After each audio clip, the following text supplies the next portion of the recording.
The kidneys are indispensable organs, intricately designed to filter approximately 50 gallons, 190 liters of blood daily. Their primary functions include the removal of metabolic waste products, regulation of fluid and electrolyte balance, and maintenance of acid-base homeostasis, essential for the proper functioning of every cell in the body. These bean-shaped powerhouses are also responsible for producing vital hormones, such as erythropoietin, which stimulates red blood cell production, and renin, which helps regulate blood pressure. As individuals age, renal function may decline due to natural physiological changes, increasing susceptibility to nephrotoxicity caused by medications such as NSAIDs, antibiotics, and contrast agents used in medical imaging. Furthermore, comorbidities like diabetes and hypertension can exacerbate this decline. Understanding the intricate relationship between renal physiology and external stressors is vital for developing effective strategies to mitigate risks and preserve kidney health. After all, who wants their kidneys calling it quits while they're just trying to enjoy a cup of coffee? Better treat those little bean-shaped heroes with care. Certain antibiotics, particularly aminoglycosides and vancomycin, have been extensively documented as nephrotoxic agents, posing significant risks to renal health. These medications primarily accumulate in renal proximal tubular cells, where they trigger oxidative stress, disrupt mitochondrial function, and impair cellular repair mechanisms. Such processes may culminate in acute kidney injury, a condition that, if unmanaged, could progress to chronic kidney disease. Aminoglycosides, while effective against severe bacterial infections, can impair lysosomal function and induce apoptosis within renal cells. Similarly, vancomycin's nephrotoxicity has been linked to high serum trough concentrations, with studies suggesting that its effects are exacerbated by prolonged use and concurrent exposure to other nephrotoxic agents. The prudent use of these antibiotics is paramount. Clinicians must employ therapeutic drug monitoring and ensure that dosage adjustments are based on renal function assessments, including estimated glomerular filtration rate. Combining these strategies with early recognition of risk factors, such as advanced age, dehydration, and pre-existing renal impairment, can significantly reduce the likelihood of renal injury. In short, managing nephrotoxic antibiotics requires precision, vigilance, and a healthy respect for your kidneys. After all, you wouldn't want your antibiotics throwing a party in your renal tubules without permission, would you? Non-steroidal anti-inflammatory drugs such as ibuprofen, naproxen, and diclofenac are among the most commonly used medications worldwide due to their efficacy in alleviating pain and reducing inflammation. Despite their widespread use, NSAIDs are not without risks, particularly when it comes to renal health. These drugs work by inhibiting cyclooxygenase enzymes, reducing the synthesis of prostaglandins, which play a critical role in maintaining renal blood flow, especially under conditions of reduced renal perfusion such as dehydration, hypotension, or pre-existing renal impairment. In individuals with risk factors such as advanced age, diabetes, heart failure, or concomitant use of other nephrotoxic medications, the use of NSAIDs can lead to significant reductions in renal perfusion, resulting in acute kidney injury. Chronic use has also been associated with interstitial nephritis and progressive decline in renal function, particularly in patients predisposed to chronic kidney disease. Clinicians are advised to evaluate renal function through serum creatinine levels and estimated glomerular filtration rate before initiating NSAID therapy. Alternative pain management strategies, including acetaminophen or non-pharmacological interventions like physical therapy, acupuncture, or heat therapy, should be considered for patients at higher risk of renal complications. While NSAIDs are undoubtedly valuable in managing pain and inflammation, they must be used judiciously, balancing their benefits against potential risks. After all, your kidneys work hard every day. Don't let a headache make them throw in the towel. Diuretics are frequently prescribed to manage a range of medical conditions, including hypertension, heart failure, and edema associated with liver or kidney disorders. These medications work by enhancing the excretion of sodium and water through the kidneys, thereby reducing fluid overload and lowering blood pressure. However, their mechanism of action can have unintended consequences when not carefully monitored. Excessive or inappropriate use of diuretics may result in significant electrolyte imbalances, such as hypokalemia or hyponatremia, which can disrupt cellular function and lead to muscle weakness, cardiac arrhythmias, or neurological disturbances. Additionally, volume depletion caused by overdiuresis can impair renal perfusion, potentially triggering acute kidney injury. This is particularly concerning in vulnerable populations, such as elderly individuals, patients with pre-existing renal impairment, or those on concurrent nephrotoxic medications. Effective diuretic therapy requires a careful balance, regular monitoring of renal function through assessment assessments of serum creatinine, blood urea nitrogen, and estimated glomerular filtration rate, as well as periodic checks of electrolyte levels, is essential to prevent adverse outcomes. Tailored dosing regimens and patient education about the importance of hydration can further reduce risks. In short, while diuretics are a cornerstone of modern medicine, they must be handled with care. Think of them like salt on your fries. Too much can ruin the whole meal. Chronic kidney disease is a global health concern, with diabetes mellitus and hypertension being its leading causes. In the United States, diabetic nephropathy is responsible for approximately 45% of CKD cases, making it the most significant contributor. This condition arises from prolonged hyperglycemia, which damages the glomeruli and impairs kidney filtration. Hypertensive nephrosclerosis, another major contributor, occurs when chronic high blood pressure exerts excessive force on renal blood vessels, leading to vascular sclerosis and progressive kidney damage. Together, these conditions highlight the importance of controlling blood sugar and blood pressure to prevent CKD development. Other causes include glomerulopathy, a group of disorders characterized by inflammation or scarring of the kidney's filtering units, and polycystic kidney disease, a genetic disorder in which fluid-filled cysts develop within the kidneys, eventually impairing their function. Environmental factors, lifestyle choices, and genetic predispositions also play roles in CKD onset and progression. Understanding these etiologies is vital for designing targeted prevention strategies, promoting early detection, and improving treatment outcomes. After all, if your kidneys could talk, they'd probably say, "Handle with care. We're not fans of high pressure or too much sugar." Chronic kidney disease is often referred to as a silent disease, as its progression can be insidious, with many patients experiencing no symptoms until the disease has reached advanced stages. This delayed onset of symptoms underscores the importance of early detection and monitoring in at-risk populations, including those with diabetes, hypertension, or a family history of kidney disease. When symptoms do appear, they can vary widely depending on the stage of the disease. Early manifestations may include non-specific symptoms such as fatigue, malaise,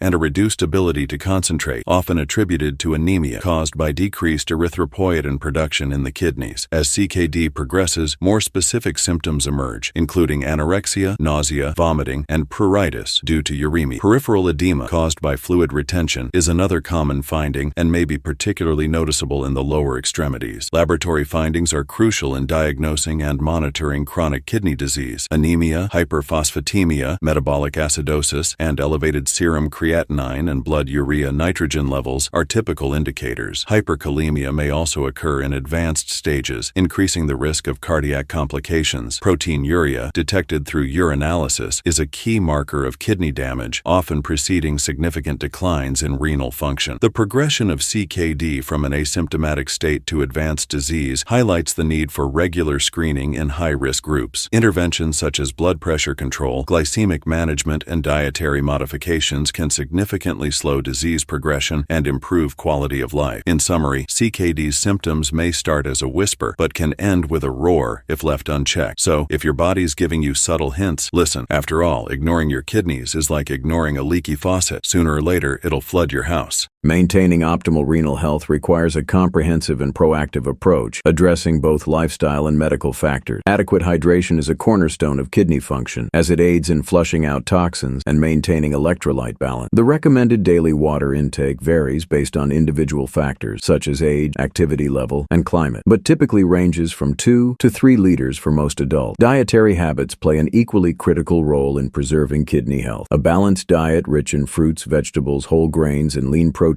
while being low in sodium, saturated fat, and added sugars is essential. For individuals with predisposing conditions such as diabetes or hypertension, specific dietary modifications like limiting potassium or phosphorus intake may be necessary to prevent renal strain. Regular physical activity is another vital component. Engaging in moderate exercise for at least 150 minutes per week helps maintain cardiovascular health, reduces blood pressure, and enhances glucose metabolism, all of which contribute to reducing the risk of chronic kidney disease. Equally important is the avoidance of nephrotoxic agents, particularly nonsteroidal anti-inflammatory drugs and certain over-the-counter supplements, which can inadvertently harm renal function. Patients should always consult healthcare providers before initiating new medications or supplements. For individuals with diabetes or hypertension, diligent monitoring and control of blood glucose and blood pressure are imperative. Keeping blood pressure below 130/80 millimeters of mercury and maintaining HbA1c levels within recommended recommended ranges significantly reduces the risk of chronic kidney disease onset or progression. Lastly, regular renal function screening is critical for early detection and intervention. Annual assessments, including serum creatinine, estimated glomerular filtration rate, and urinalysis, are recommended for at-risk populations, such as those with a family history of kidney disease, diabetes, or hypertension. In conclusion, taking care of your kidneys is a lifelong commitment, but it's worth it. After all, your kidneys are the original multitaskers, filtering, balancing, and regulating. So give them a break. They've earned it.